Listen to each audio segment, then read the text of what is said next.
সালামু আলাইকুম বন্ধুরা, যে যেখান থেকে ভিডিওটা অন করেছেন সবাইকে অনেক অনেক ধন্যবাদ। বন্ধুরা কেমন আছেন আপনারা? আশা করি ভালো আছেন। আলহামদুলিল্লাহ আমিও ভালো আছি। কিছু কথা আমার আজকে আবার মনে হলো, তো ভাবলাম যে এই রাস্তা দিয়ে কিন্তু একা একাই যাচ্ছি, এক জায়গায় গিয়েছিলাম, তো মনে করলাম যে কিছু কথা আপনাদের মাঝে শেয়ার করি।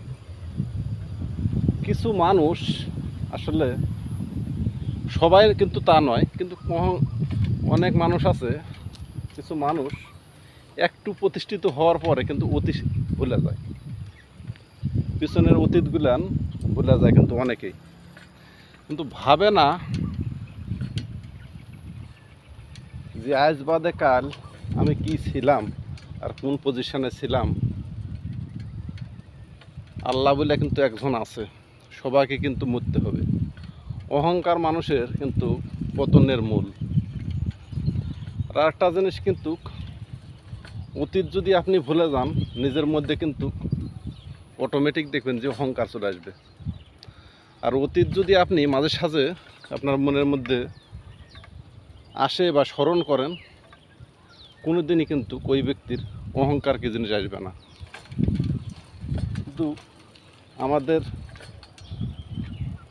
মতন এই মানুষই আমরা কিন্তু একটুখানি প্রতিষ্ঠিত হলে কিন্তু অনেকেই অতীত কী জিনিস কিন্তু ভুলে যায়, পিছনের অতীতগুলান কিন্তু স্মরণ করতে চায় না বা মনে রাখতে চায় না। এটা কিন্তু ঠিক নয় ভাই, সবার ক্ষেত্রেই। এই দুদিনের দুনিয়া কয়দিন রে ভাই রে, বেছে বেছে এখন মানুষই বাঁচছে 60 বছর ঊর্ধ্বে, 50 বছর 60 বছর ঊর্ধ্বে। অথচ এই 50-60টা বছরের জন্য দেখেন মানুষের অহংকার কত রকমের।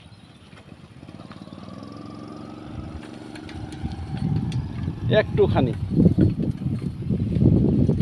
মানুষের দেখা যাচ্ছে টাকা পয়সা হলে বা দেখা যাচ্ছে কোনো কারণে একটু প্রতিষ্ঠিত হয়ে গেছে, সে কিন্তু অতীত ভুলে যায়।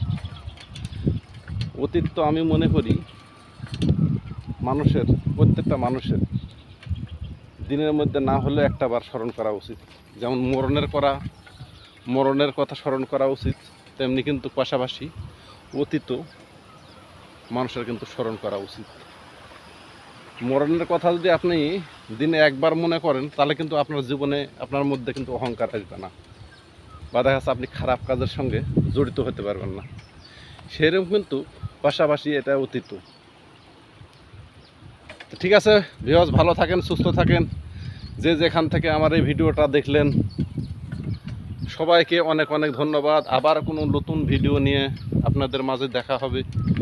আর একটা জিনিস, যেভাবে আমাকে সাপোর্ট দিয়ে যাচ্ছেন সবাই সাপোর্ট দেবেন, আর এইভাবেই পাশে থাকবেন ভাই। আল্লাহ হাফেজ।